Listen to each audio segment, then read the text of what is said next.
I've been thinking obsessively about this comic since I saw it this morning while perusing Twitter, drinking coffee.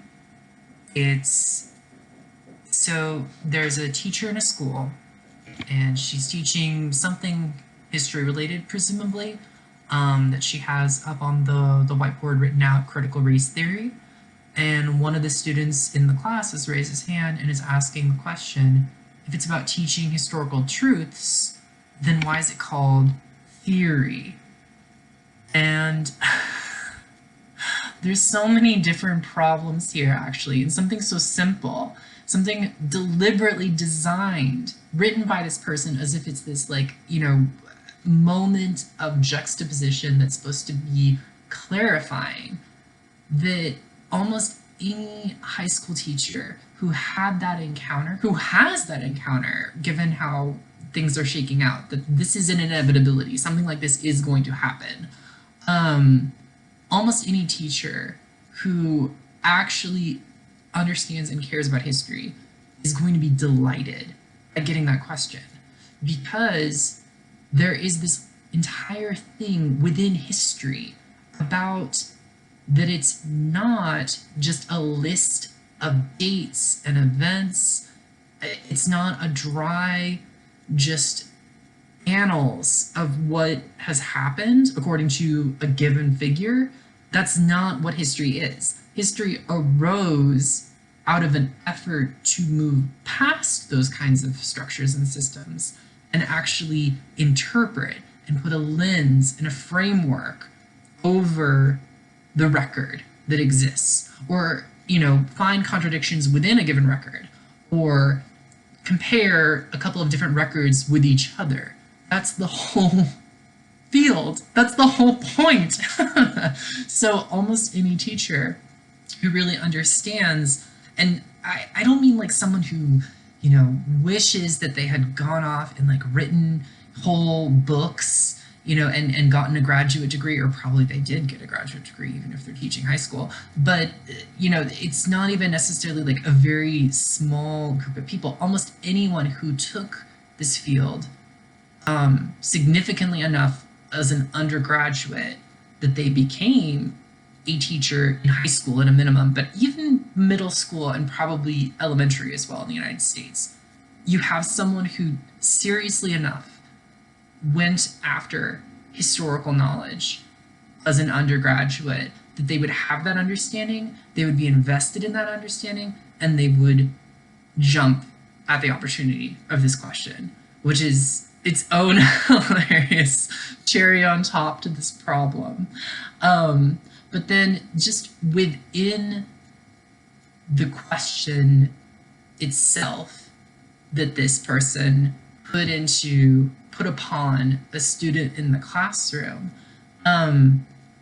that weird tension there between the historical truths according to whom, truths according to which sources, like that whole analysis that's huge in history is absent. There's just this assumption that there's agreed upon events and processes and language that happened, or that if it did happen and it's documented in beyond any question, I mean, to the point where it's the language of the Constitution, for instance, which critical race theory deals with, how is that reflective? Is that not reflective of the lived conditions of people? Is a very big question. To what extent does that translate into material conditions? That's an aspect of critical race theory. That's an aspect of any sort of materialist analysis. These are discussions they don't want to have, because what's inadvertently been brought up here is that these people mistake a certain map, a certain set of historical truths for the terrain itself.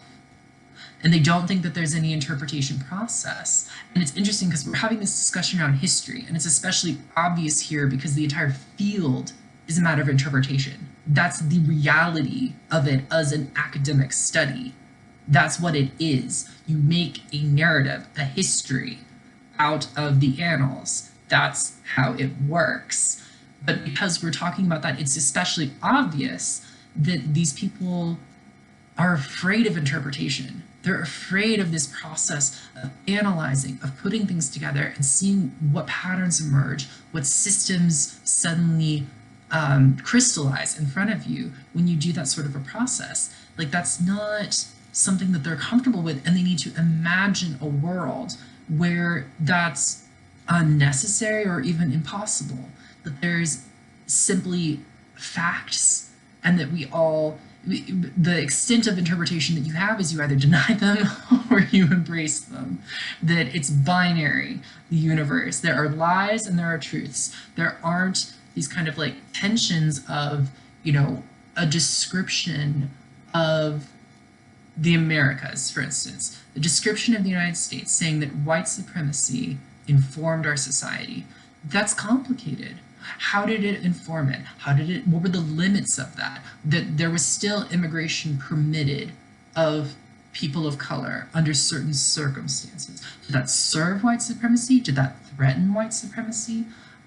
I mean, and I'm talking about immigration here, which implies agency. There's its own tension within critical race theory, or in relation to it at least.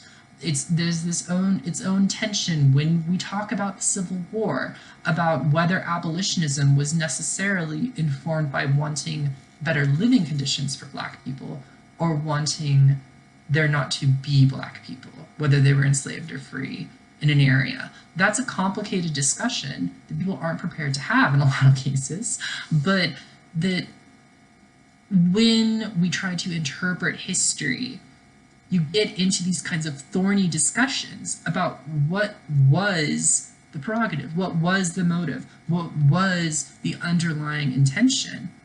And it's complicated. It's not a simple matter of true or false. It's a matter of trying to unpack and untangle these dynamic systems of thousands upon millions, in some cases, of people.